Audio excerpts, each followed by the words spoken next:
Seekor kuda putih jatuh ke sungai. Pria itu menemukannya dan hendak menariknya. Tapi tidak peduli seberapa keras dia mencoba, dia tidak bisa menariknya. Dia dengan cepat melihat sekeliling. Ketika dia melihat kincir air di belakang, dia memikirkan cara. Gunakan tali untuk mengikatnya ke roda. Lalu gunakan kekuatan dia untuk membuat roda berputar. Berhasil menyelamatkan kuda Babbage ke pantai. Melihat orang yang menyelamatkan hidupnya, kuda putih itu sangat tersentuh sehingga dia meneteskan air mata. Pria itu melepaskan tali di lehernya. Kuda itu segera melompat seperti ingin berkata terima kasih kepada pria ini. Kemudian berlari ke kabut-kabur. Hanya satu langkah untuk terbang ke langit. Dia adalah Ivan. Dia baru saja bangun dan menemukan dua kuda lagi di samping dia. Ada juga keledai yang bisa berbahasa manusia. Keledai itu memberitahunya, dia adalah kuda putih yang kuselamatkan kemarin. Karena untuk berterima kasih kepada dermawan, keledai memutuskan untuk mengambil dia sebagai tuannya. Tapi Ivan ingat ladang gandum yang dibuat kuda putih kemarin.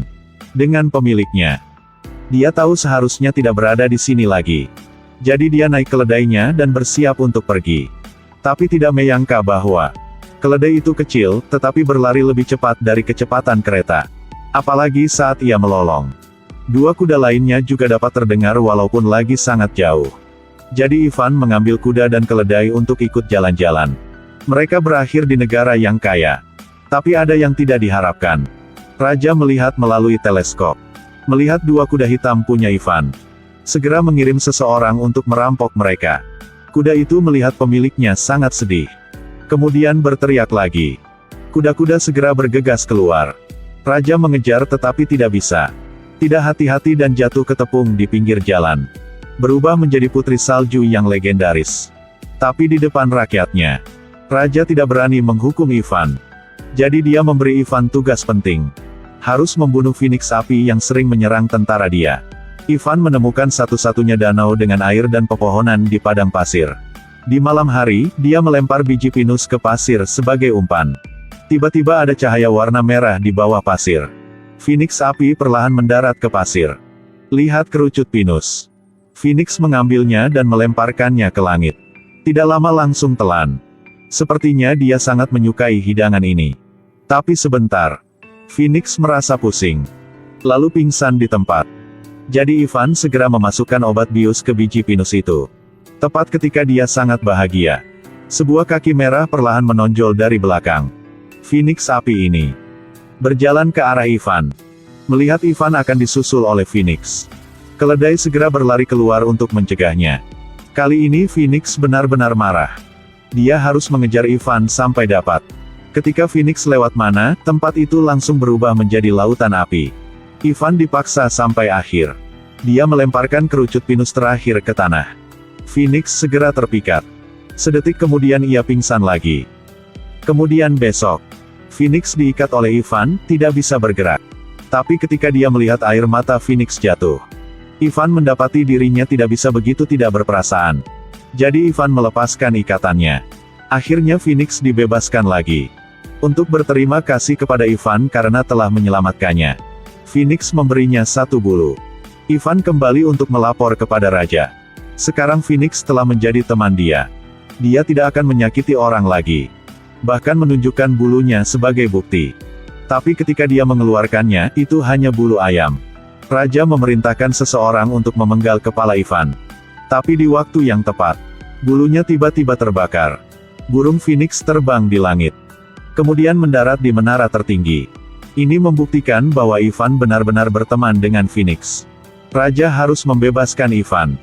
Hanya beberapa hari kemudian, Raja sekali lagi memberi perintah. Kirim Ivan ke kerajaan beku. Bawa kembali putri salju. Ivan dan keledai ke istana beku. Bahkan dalam mimpi, Ivan juga tidak akan percaya bahwa negara ini dibangun di atas gunung es setinggi ribuan meter. Ivan butuh 3 hari 3 malam untuk mendaki. Di pintu, Ivan tidak melihat para prajurit menjaga. Ingin masuk ke dalam. Hasilnya, jadi ada lapisan es tebal tepat di depan. Saat itu, bulu Phoenix melambung. Kemudian menembus pintu. Esnya langsung mencair. Keledai itu didorong turun gunung oleh arus. Lalu terjebak di tebing. Ivan memasuki istana sendirian.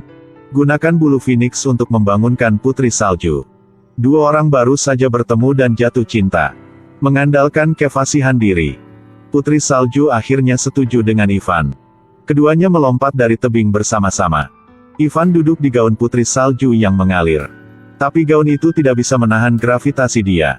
Ivan begitu saja tergelincir ke bawah. Di saat bahaya, keledai itu tiba-tiba menumbuhkan dua sayap. Berhasil menyelamatkan dua orang. Sangat cepat mereka kembali ke kerajaan. Raja dan warga terus memuji Ivan. Tapi di dalam hatinya dia memendam kebencian. Dia memberi Ivan tugas lagi. Kali ini berburu paus raksasa yang sering menyerang nelayan. Jika tidak, Raja akan menikahi Putri Salju. Ivan mengendarai keledai terbang menembus awan ke salah satu pulau kecil. Tetapi jika melihat lebih dekat, adalah seekor paus raksasa yang diikat oleh rantai besi. Jadi itu ditawan oleh Raja. Lalu mencelakai nelayan yang sedang mencari makan. Melihat paus yang sedih meneteskan air mata, Ivan memutuskan untuk membebaskannya. Dia dan keledai terbang ke lubang hidung paus. Masuk jauh ke dalam tubuh paus. Di dalamnya ada dunia yang sangat indah. Seperti langit penuh bintang terang. Sayap keledai dengan sembarangan bertabrakan dengan tubuh ikan. Membuat paus mengejutkannya. Seluruh tubuh mengapung ke permukaan. Memuntahkan air, termasuk Ivan dan keledai. Juga dapat melepas tali. Bahkan perahu nelayan yang tertelan juga terlepas. Paus untuk berterima kasih atas kebaikan Ivan. Minta kepiting kecil untuk memberi Ivan satu cincin. Ivan tidak membunuh paus itu. Dia harus menyelinap ke sel.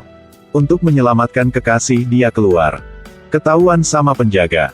Ketika Ivan baru saja memberikan cincin itu kepada sang putri. Para sipir di situ mulai mendobrak pintu sel. Lalu bawa Ivan keluar. Keledai itu dibunuh oleh Raja dengan pistol. Besok, Ivan dibawa ke tempat eksekusi. Raja menyiapkan 3 tungku. Termasuk 2 panci air mendidih. Sisanya adalah air beku frozen. Jika Ivan masih hidup setelah melompat ke 3 tungku, maka Raja akan membebaskan dia. Berdiri di atas, Ivan menyatakan cintanya kepada Putri Salju. Habis dia mengatakan itu, Raja mendorongnya ke bawah. Putri Salju buru-buru melepas cincin. Lalu masukkan ke dalam tungku yang mendidih. Sedetik kemudian, Ivan secara ajaib terbang ke atas. Kemudian jatuh ke tungku yang berisi air dingin. Dalam sekejap dia benar-benar membeku. Tiba-tiba, bulu Phoenix liar terbang ke dalamnya. Ivan segera memecahkan kebekuan dan terbang keluar. Akhirnya jatuh ke tungku mendidih ketiga. Lihat tungku mendidih ini. Semua orang berpikir tidak akan ada lagi keajaiban. Mereka memulai tidak harapan lagi. Pada saat itu, sebuah bintang terang muncul di langit. Dan nelayan jatuh di atas tungku. Dan tepat setelah itu, Ivan tiba-tiba terbang dengan banyak asap. Tentu saja ini bukan kebetulan. Sebenarnya keledai dia telah menahan rasa sakit berjalan sepanjang malam. Gunakan sisa energi untuk berlari ke ujung bumi. Menemukan bunga dandelion. Ivan akhirnya dengan lancar melewati tahap yang sulit. Raja menepati janjinya. Lalu dia karena gengsi, melompat ke tungku. Hasilnya tidak seperti yang diharapkan. Dia terjebak di balon air. Jadi terbang tinggi di langit. Ivan dibawa pujian mata rakyat. Menjadi raja baru di negara ini. Dengan Putri Salju dan keledai kecil. Nikmati hidup dengan bahagia untuk selebihnya. Cerita berakhir di sini. Ini adalah film CV yang baru saja dirilis berjudul Upon the Maga. Alur cerita berdasarkan dongeng. Ini pasti film yang layak harus ditonton. Akhirnya, aku ingin pertanyaan kepada kalian semua. Jika diberi kesempatan, kamu akan memberi makan seekor keledai atau Phoenix api?